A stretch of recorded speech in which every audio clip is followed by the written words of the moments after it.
What's up everyone, Keys here.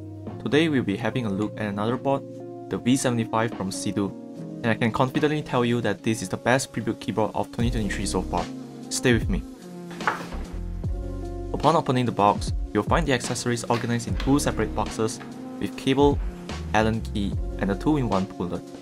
The board itself is wrapped in plastic.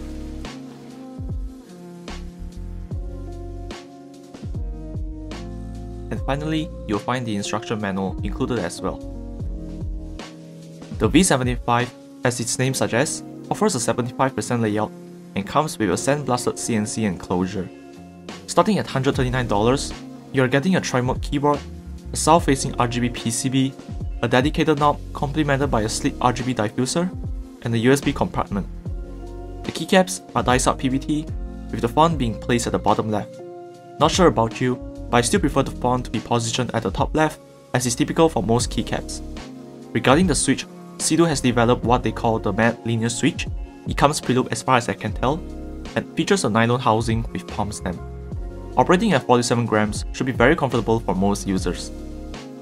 While the PCB screw-in stabilizers appear to be stock, I've noticed that the feedback in terms of rattling is minimal. Once again, everything here seems to be manufactured by Cidoo, and the colorway stays the same across the whole keyboard. From their website, Cidoo does offer V65 and V87 if you are looking for other layouts.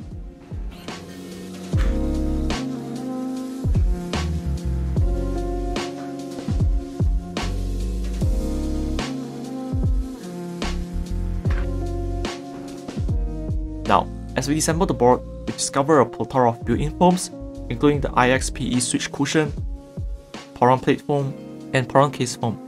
While many keyboards with such an abundance of foam tend to compromise the softness of the typing experience, the V75 displays the opposite. Its softness is strikingly noticeable and thoroughly enjoyable. Another thing is that there are silicone tabs present on the bottom casing. These tabs appear to emulate the frost break mod, contributing to the reduction of potential case ping. Now on to the typing test.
As far as I can tell, the bottom casing does bring to mind the design of the recent V81 Plus released by Final Key, which is another impressive board worth recommending.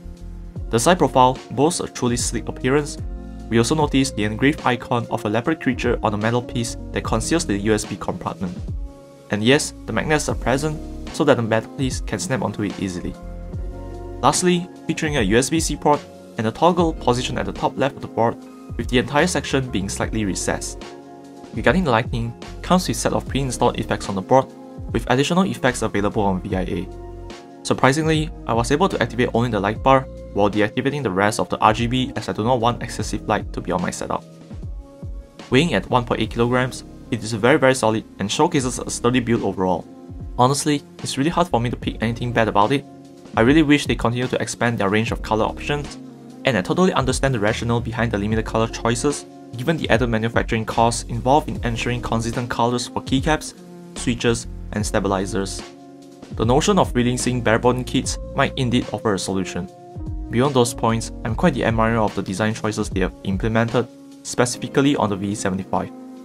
In terms of the typing experience, it has been wonderful so far, and bounciness is truly noticeable even with all foams in as mentioned. $139 doesn't seem too bad for a board like this, as the value itself appears to outweigh the cost of it. Who is this board for in case you are asking? I personally believe this board appeals to a wide spectrum of keyboard enthusiasts, no matter if you are a beginner for a collector. It is genuinely a delightful board to play with, and you certainly won't hate it. And that marks the end. Hope you enjoyed the video. See you on the next one.